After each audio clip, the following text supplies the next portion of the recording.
Di kamar sederhana beraroma parfum mahal, Lina duduk menatap layar ponselnya yang berpendar redup. Namanya dikenal di panggung-panggung hajatan seantero Jawa Timur. Suara khas dan senyum manisnya telah menjadikan Mbak Lina sebagai biduan primadona yang selalu dinanti. Namun, malam itu ada yang mengusik ketenangannya. Sebuah pesan masuk dari nomor tak dikenal. Singkat, padat, tapi ganjil. Kami dari panitia hiburan malam Desa Wonoarum ingin mengundang Mbak Lina untuk mengisi acara kami pada malam Jumat Pahing. Bayarannya akan langsung dibayar lunas. Kami mohon satu hal, tolong jangan tinggalkan panggung sebelum acara benar-benar selesai. Nama kampung itu terdengar asing. Lina, yang terbiasa menerima jadwal dari kota-kota besar dan desa-desa umum, tak pernah mendengar Wonoarum sebelumnya. Ia mencoba mencarinya lewat peta digital, namun tak satu pun hasil pencarian menampilkan lokasi yang meyakinkan. Namun tawaran itu tak bisa dianggap remeh. Nominalnya lebih dari cukup untuk menutup cicilan motornya bulan ini dan membayar DP kostum baru yang telah lama ia incar. Instingnya sebagai orang lapangan berkata seharusnya ia menolak. Tapi logika ekonominya dan ego artisnya mengatakan lain. Keesokan harinya, ia menghubungi nomor itu. Suara pria tua di seberang terdengar sopan dan tenang. Ia menjelaskan bahwa Wonoarum adalah desa yang berada di balik hutan jati, terisolasi dan jarang dikunjungi orang luar. Kami sangat menghargai kedatangan Mbak Lina. Warga kami akan senang sekali. Kami sudah menyiapkan penginapan, konsumsi, semuanya. Mbak Lina merasa sedikit lega. Kalimat-kalimatnya begitu teratur, seolah sudah dilatih. Hanya saja, pria itu mengulang satu hal sebelum mengakhiri panggilan. Ingat ya, Mbak Lina, jangan tinggalkan panggung sebelum selesai. Acara ini penting bagi warga kami. Perasaan tak nyaman merayap perlahan. Tapi manusia seringkali mengabaikan bisikan hati demi sesuatu yang lebih nyata. 3 hari kemudian, mobil travel mengantar Lina menuju titik temu yang disepakati. Sebuah warung tua di pinggir jalan hutan, tepat menjelang senja. Di sana sudah menunggu seorang lelaki dengan pakaian serba gelap dan mata sayu yang tak pernah benar-benar menatapnya langsung. Mbak Lina, mari, kami antar ke Wonoarum sekarang. Perjalanan kira-kira setengah jam lewat jalan setapak. Ia mengikuti tanpa banyak tanya. Jalan yang mereka tempuh sempit dan dikelilingi semak belukar lebat. Langit semakin gelap, dan udara terasa ganjil, dingin menusuk namun tidak segar, seolah membawa sesuatu yang membeku dalam diam. Setibanya di gerbang kampung, Lina melihat gapura dari bambu kering berdiri tegak, dihiasi janur yang tak layu meski terlihat usang. Di atasnya tergantung tulisan tangan dengan kapur putih. Selamat datang di Wonoarum. Namun sesuatu terasa ganjil, seolah kampung itu tak berada di dunia yang sama. Dan Mbak Lina baru saja melangkah masuk ke dalamnya. Langkah kaki Lina menjejak jalanan kampung Wonoarum yang beralas tanah merah. Meskipun baru saja turun dari mobil, debu sama sekali tak menempel di sepatunya, seolah tanah itu tak pernah disentuh angin ataupun air. Penerangan berasal dari lentera-lentera tua yang tergantung di tiang-tiang bambu. Cahayanya kekuningan dan bergetar seolah nyalanya enggan menyala sepenuhnya. Tidak ada lampu listrik, tidak ada suara kendaraan, tidak ada kehidupan seperti yang seharusnya dimiliki sebuah kampung. Namun penduduknya ada. Mereka keluar dari rumah-rumah kayu berjendela kecil, berdiri di pinggir jalan sambil tersenyum. Semua mengenakan pakaian rapi dan seragam. Laki-laki berbaju batik hitam, perempuan berkebaya putih kekuningan. Mata mereka menatap Mbak Lina tanpa berkedip. Wajahnya datar namun senyum mereka terlalu lebar. Lina melambaikan tangan dengan canggung, mencoba membalas keramahan itu. Tapi senyum-senyum itu tak mengendur.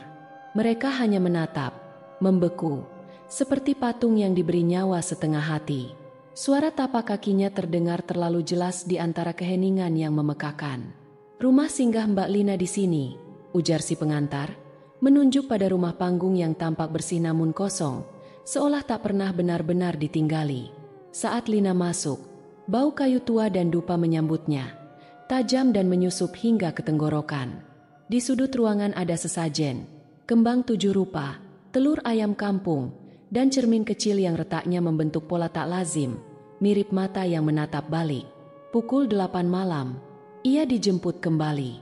Panggungnya sudah siap, kata pria yang sama. Kali ini dengan nada datar dan senyum hambar yang membuat tulang punggung Lina terasa dingin.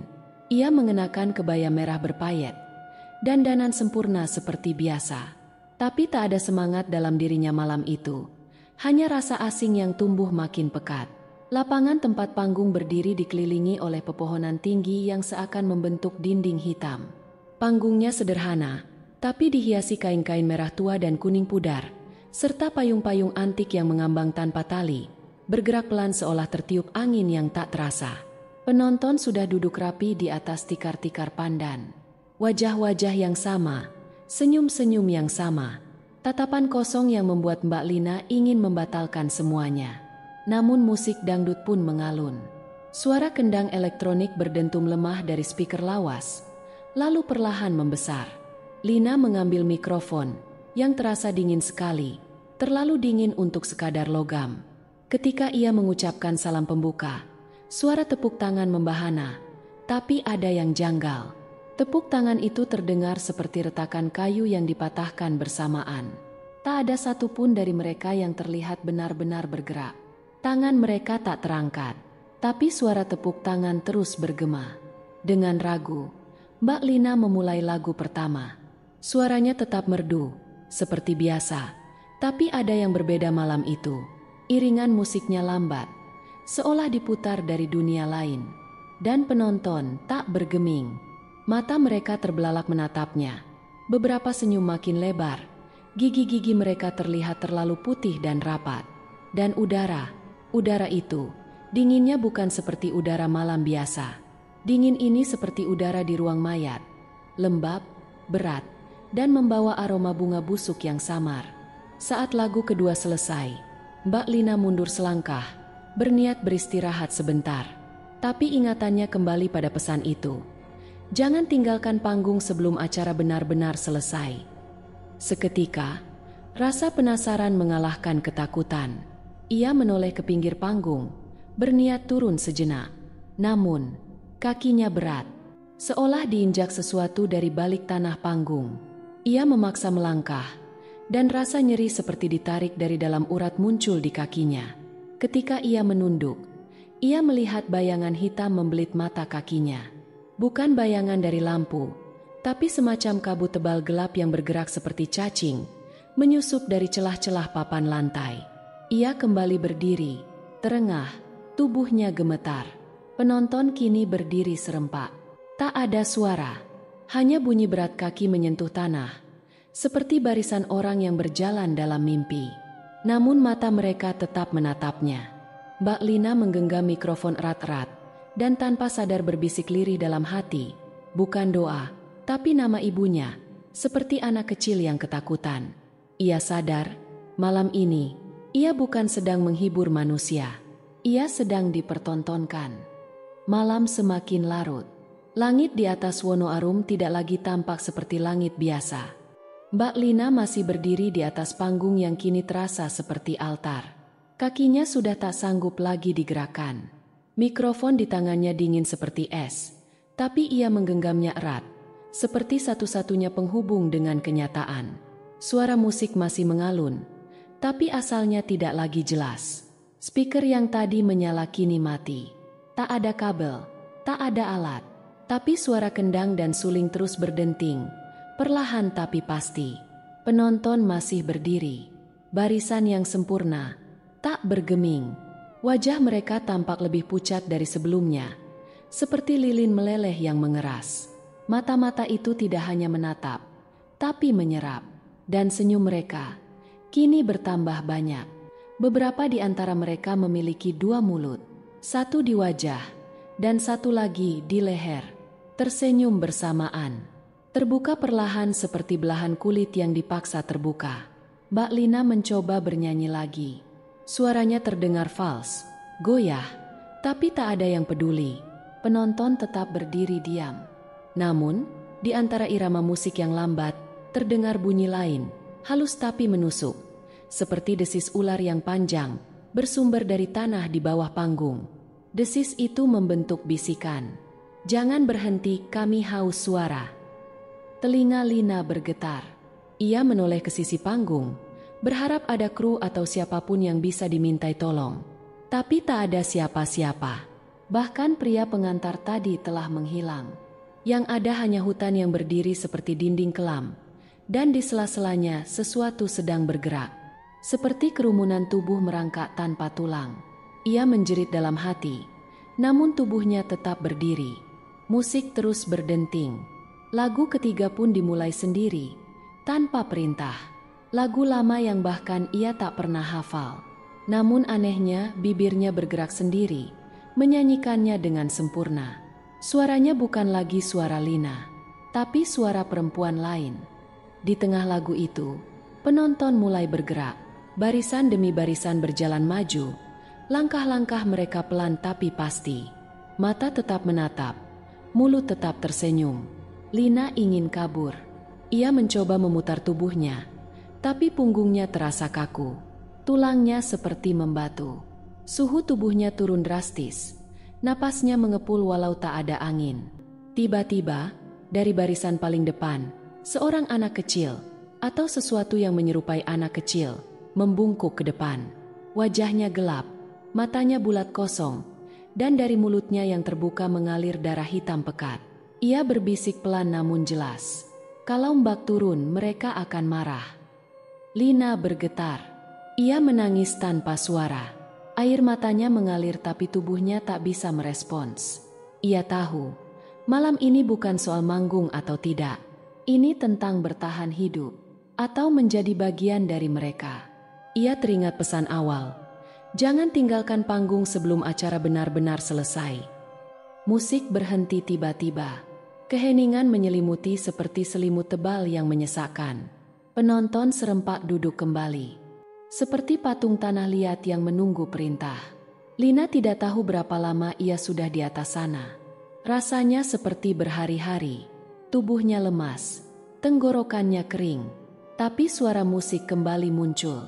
Lagu berikutnya dimulai lagi, dan lagi, dan lagi, dan setiap lagu suara penontonnya makin banyak.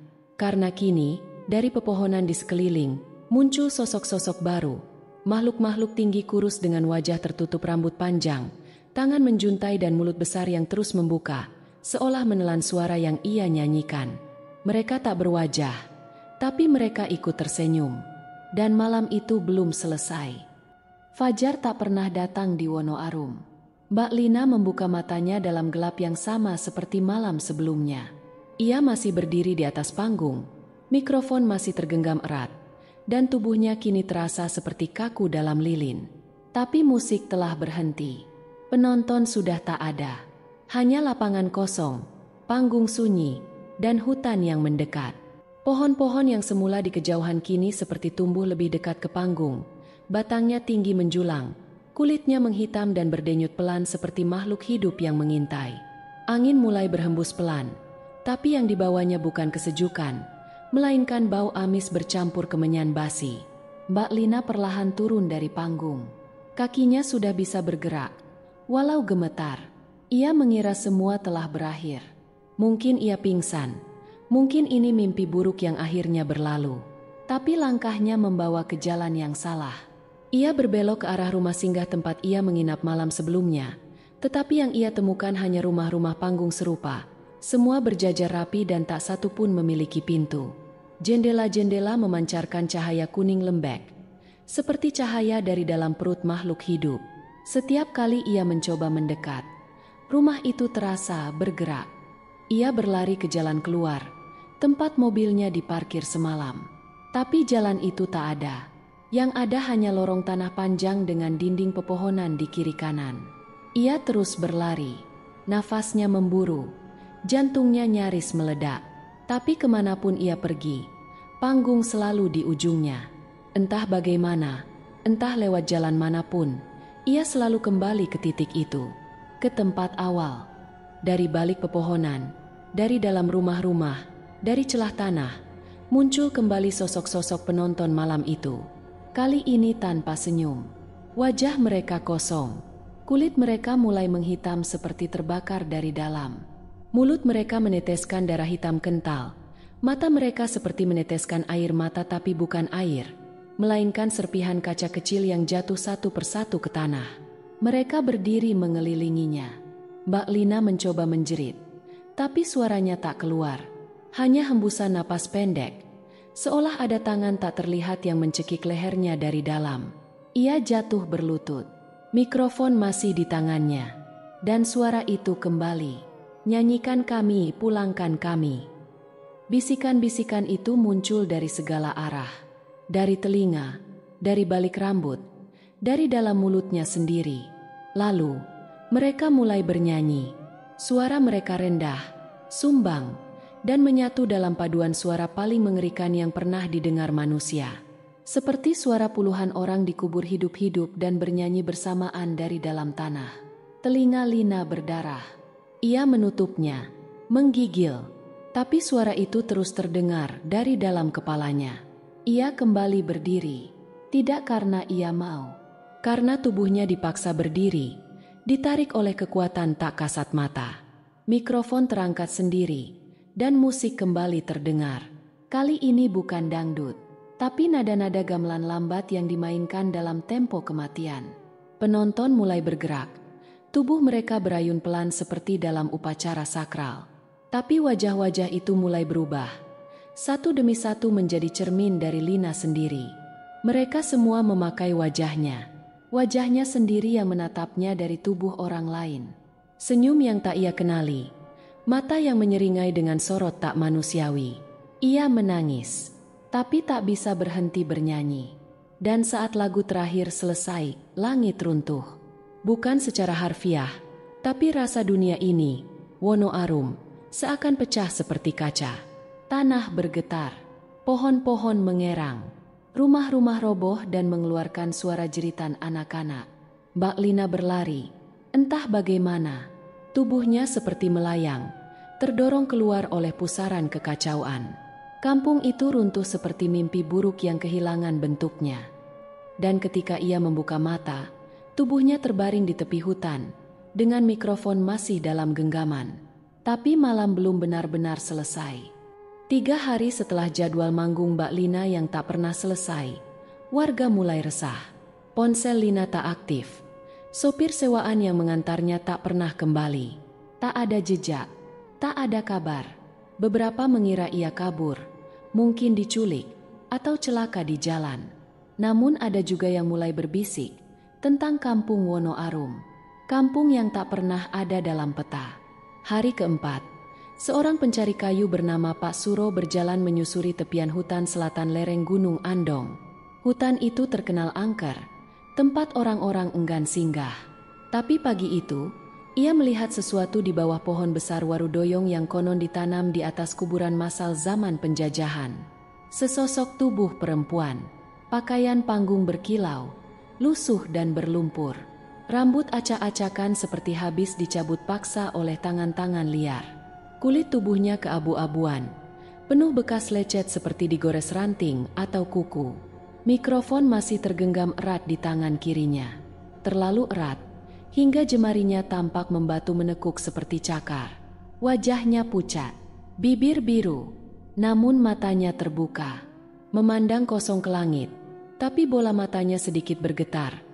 Seperti sedang melihat sesuatu yang tak terlihat orang lain. Pak Suro memanggil-manggil, gemetar. Tapi suara perempuan itu hanya satu. Sudah selesai. Namun suaranya bukan suara satu orang. Bukan suara perempuan muda. Suara itu terdengar seperti tumpang tindih. Seperti 20 orang berbicara dalam satu mulut. Dengan nada beragam. Lelaki tua, anak kecil, wanita parubaya. Bahkan suara yang tak bisa didefinisikan apakah manusia atau bukan. Mbak Lina digotong turun, dilarikan ke rumah sakit daerah. Para perawat menyebutnya kasus kelelahan ekstrim. Tapi saat dokter memeriksa, mereka terdiam. Semua hasil pemeriksaan medis normal. Tidak ada luka dalam, tidak ada trauma otak. Bahkan tekanan darahnya seperti orang tidur biasa. Tapi yang tidak biasa adalah ini. Setiap malam, dari dalam ruang rawatnya, terdengar musik dangdut. Bukan dari speaker, bukan dari ponsel, Tapi dari dalam dirinya, suara itu terdengar sayup di lorong rumah sakit, seperti dibunyikan dari balik tulang rusuknya. Lantunan lagu-lagu lama, yang bahkan sudah tak dikenal generasi sekarang. Lagu-lagu yang tidak pernah direkam, tidak pernah dipopulerkan. Perawat yang mendekat mengaku melihat siluet orang-orang berdiri mengelilingi ranjang Lina. Tapi ketika lampu dinyalakan, ruangan kosong. Seorang penjaga malam sempat merekam suara dari dalam ruangan. Ketika diputar ulang, terdengar suara nyanyian dan jeritan, bukan dari satu orang, tapi puluhan. Dalam rekaman itu, terdengar jelas suara berat yang membisik, "Kami ikut, kami tak bisa pulang." Besoknya, penjaga itu ditemukan pingsan di kamar mandi. Lidahnya tergigit sampai nyaris putus. Di dadanya, tercoret 5 garis panjang seperti cakaran, padahal tidak ada tanda-tanda benda tajam. Dokter mencoba menginterogasi Lina, tapi setiap ia membuka mulut, suara lain yang keluar. Kadang ia bicara seperti anak kecil, kadang seperti orang Belanda tua, kadang hanya tertawa panjang seperti rekaman rusak. Tapi selalu sambil menggenggam mikrofon. Mereka mencoba melepaskannya dari tangan Lina.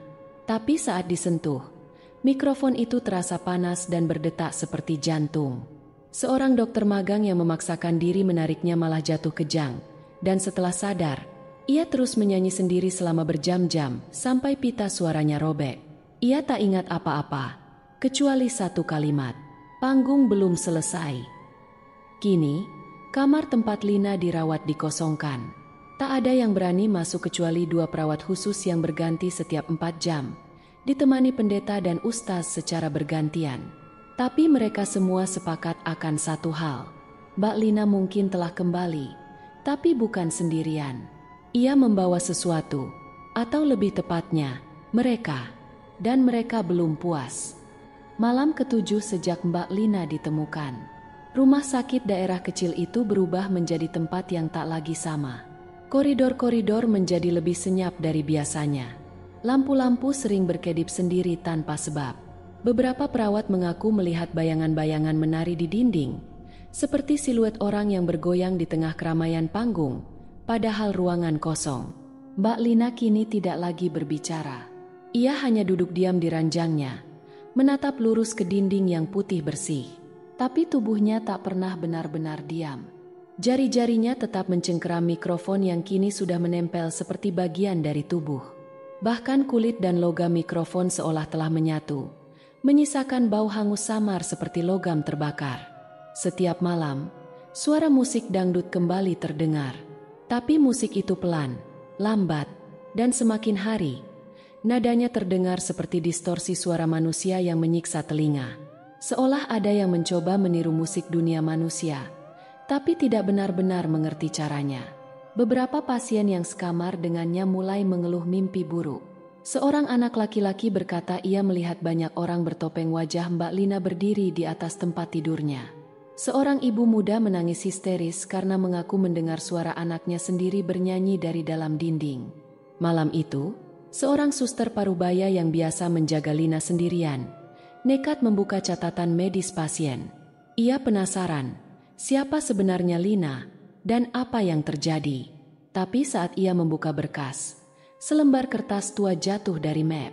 Bukan dokumen medis, melainkan undangan kecil, berwarna kusam, dengan tinta merah darah.